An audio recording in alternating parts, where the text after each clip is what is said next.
কৃষক বন্ধু প্রকল্পের ফর্ম ফিল আপ কীভাবে করবেন আজকের এই ভিডিওর মাধ্যমে জানাবো। আপনাদের সুবিধার্থে ডেসক্রিপশন বক্সে আমি পিডিএফের লিঙ্ক দিয়ে দেবো, চাইলে সেখান থেকে আপনারা কিন্তু পিডিএফটা ডাউনলোডও করে নিতে পারবেন। সাথে কী কী ডকুমেন্টস লাগবে, কোথায় ফর্ম জমা দিতে হবে, সমস্ত তথ্য কিন্তু এই ভিডিওর মাধ্যমে জানিয়ে দেবো।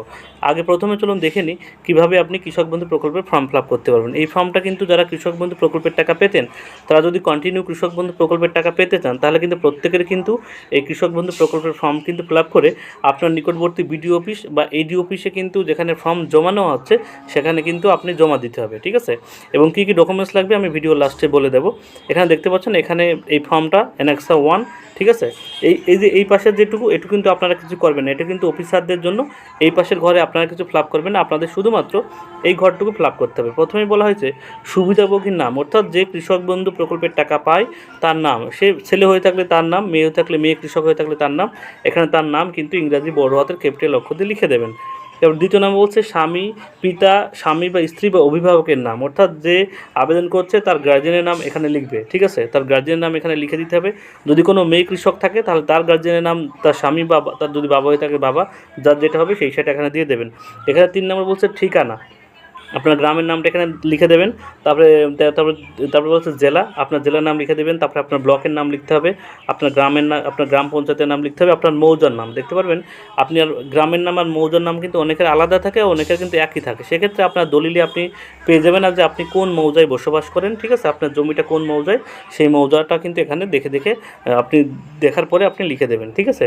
তাহলে সুবিধাভোগের বিবরণ, এখানে কিন্তু ব্যাংকের বিবরণ, অর্থাৎ যে আবেদন করছে তার ব্যাংক ডিটেলস এখানে দিতে হবে। কী কী বলছে ব্যাংকের বিবরণে, তার ওখানে প্রথমে দেখতে পাচ্ছেন ব্যাংকে বা তার শাখার নাম, তো ব্যাংকের নাম এখানে লিখবেন, সেই ব্যাংকের আইএফসি কোড লিখবেন, ব্যাংক অ্যাকাউন্ট নাম্বার এখানে লিখবেন। বলছে আধার সংযুক্ত মোবাইল নাম্বারটা এখানে লিখে দেবেন। আপনার আধার কার্ডের সঙ্গে যে ফোন নাম্বার লিঙ্ক আছে সেই ফোন নাম্বারটা লিখতে হবে। এবং আপনার ব্যাংকের যাবতীয় তথ্য কিন্তু আপনার ব্যাংকের বইয়ে কিন্তু আপনি পেয়ে যাবেন, ঠিক আছে। এখানে তারপরে এখানে দেখতে পাচ্ছেন আধার নাম্বার, এখানে লিখতে হবে আপনার আধার নাম্বার, এপিক নাম্বার অর্থাৎ আপনার ভোটার কার্ড নাম্বারটা এখানে লিখতে হবে। পর বলা হচ্ছে এখানে এসি নাম্বার, অর্থাৎ আপনার বিধানসভার নাম, অর্থাৎ আপনি যে বিধানসভায় ভোট দেন সেই বিধানসভার নামটা লিখবেন। এখানে পার্ট নাম্বার এবং তারপরে সিরিয়াল নাম্বার। পার্ট নাম্বার বলতে আপনার বুথ নাম্বার, সিরিয়াল নাম্বার বলতে আপনার ভোটার লিস্টে কত নাম্বার সিরিয়ালের নাম আছে সেটা। এটা আপনার যে ভোটার লিস্ট দেওয়ার সময়, ভোট দেওয়ার সময় যে স্লিপ দিয়েছিল সেই স্লিপে পেয়ে যাবেন, বা আপনার ভোটার লিস্টে কিন্তু সমস্ত তথ্য আপনি পেয়ে যাবেন, ঠিক আছে। তারপরে এখানে বলা হয়েছে, দেখতে পাচ্ছেন এখানে, এটা কিন্তু খুব গুরুত্বপূর্ণ, যে WBLA 2026 সালের ASDD তালিকায় পাওয়া গেছে, অর্থাৎ আপনার নামটি কি ভোটার তালিকায় কেটে গেছে কিনা, অর্থাৎ মৃত ভোটার বা স্থানান্তরিত ভোটার এমন আছে কিনা আপনার ভোটার তালিকায় নাম SIR-এ। সেক্ষেত্রে আপনি ইয়েস হলে, যদি আপনার ভোটটা কেটে যায় বা স্থানান্তরিত বা মৃত ভোটার ইয়েস হলে ইয়েস, নো হলে নো। এখানে নোই দিবেন, ঠিক আছে। এখানে কিন্তু কেউ ইয়েস করবেন না যাদের ভোটার তালিকায় নাম আছে। তারপরে বলা হচ্ছে এসি নাম্বার হলো আপনার বিধানসভার নাম, অর্থাৎ আপনি যে বিধানসভায় ভোট দেন সেই বিধানসভার নামটা আপনার ভোটার কার্ডে দেখতে পারেন, পেয়ে যাবেন, বা আপনার ভোটার লিস্টে পেয়ে যাবেন। আপনার পার্ট নাম্বার, অর্থাৎ আপনার বুথ নাম্বারটা এখানে লিখতে হবে, এবং আপনার সিরিয়াল নাম্বারটা এটা লিখতে হবে। এই 3টে তথ্য কিন্তু আপনি যে ভোটার স্লিপটা পেয়েছিলেন ভোটের দেওয়ার সময় সেখানে পেয়ে যাবেন, বা আপনার ভোটার লিস্টে আপনি কিন্তু পেয়ে যাবেন, ঠিক আছে। বলছে এখানে বলছে এসআইদের তালিকায় পাওয়া গেছে যদি আপনার নাম, এখানে বলা আছে তো ভোটার তালিকায় আপনার নাম আছে কি না, তো ইয়েস হলে ইয়েস, নো হলে নো দেবেন, যার যেটা আছে সেই সেটা দিয়ে দেবেন। বলছে আপিল ট্রাইব্যুনালে মুলতবি রয়েছে কিনা, অর্থাৎ আপনার ভোটার তালিকায় নাম কেটে থাকলে আপনি ট্রাইব্যুনালে অ্যাপিল করেছেন কিনা, অ্যাপিল করার পর সেটা পেন্ডিং আছে কিনা, ইয়েস হলে ইয়েস, নো হলে নিয়ে দিয়ে দেবেন।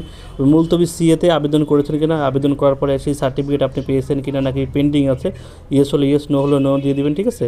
বলছে PM সুবিধাভোগী কিনা, ঠিক আছে, অর্থাৎ আপনি PM কিষাণের টাকা পান কিনা, ইয়েস হলে ইয়েস, নো হলে নো দিয়ে দেবেন।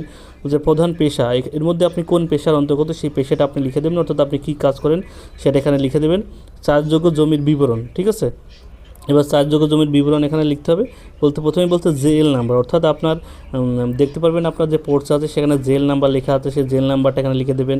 আপনার খতিয়ান নাম্বার লিখে দেবেন, আপনার দাগ নাম্বারটা লিখে দেবেন। চাষযোগ্য জমির পরিমাণ কত সেটা একরে কিন্তু এখানে লিখে দিতে হবে, আপনার কতটুকু জমি আছে। বলছে শর্তলিপি এর তারিখ, খতিয়ানের ডেট অফ রো, ঠিক আছে। এখানে জমি দখলের ধরন, অর্থাৎ আপনার জমিটা আপনি কি নিজের মালিক নাকি বাবার সূত্রে পেয়েছেন নাকি, ঠিক আছে, সেইটা কিন্তু লিখে দেবেন। আপনার জমিটা আপনি কোন শর্তে পেয়েছেন, আপনার নিজের নাকি আপনার বাবা ছিল তারপর আপনি পেয়েছেন, যেটা আপনি পেয়েছেন সেটা কিন্তু এখানে লিখে দেবেন। আয়কর প্রদান করেন কিনা, ইয়েস হলে ইয়েস, নো হলে নো, অর্থাৎ আপনি কোনো ট্যাক্স দেন কিনা সেটা দিয়ে দেবেন।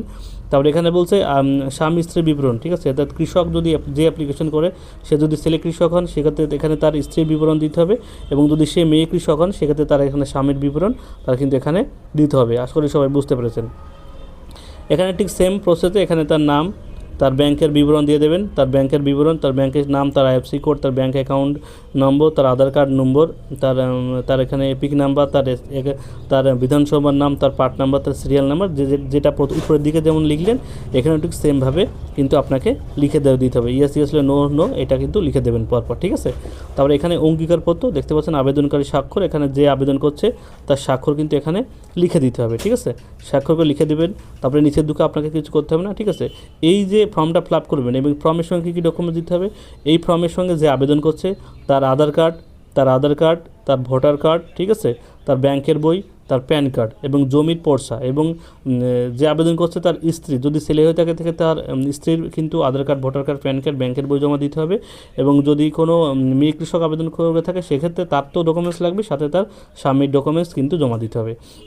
এই ফর্মের সঙ্গে এই ডকুমেন্টসগুলো নিয়ে আপনার নিকটবর্তী বিডিও অফিস বা এডি অফিস যেখানে আপনার ফর্মটা ভেরিফিকেশন হচ্ছে সেখানে আপনি জমা দিলেই কিন্তু কৃষক বন্ধু প্রকল্পের টাকা আপনারা যারা পেতেন তাদের কিন্তু নাম বহাল থাকবে এবং কৃষক বন্ধুর টাকা যেমন পেতেন এর আগে ঠিক তেমন কিন্তু পেয়ে যাবেন। আর যদি এই ফর্মটা আপনি জমা না দেন তাহলে আপনি কিন্তু কৃষক বন্ধু প্রকল্পের টাকা পাবেন না, আপনার কিন্তু কৃষক বন্ধু প্রকল্প বন্ধ হয়ে যাবে। ভিডিওটি সবার সুবিধার্থে শেয়ার করবেন এবং গুরুত্বপূর্ণ আপডেট পেতে অবশ্যই চ্যানেল সাবস্ক্রাইব করে রাখবেন।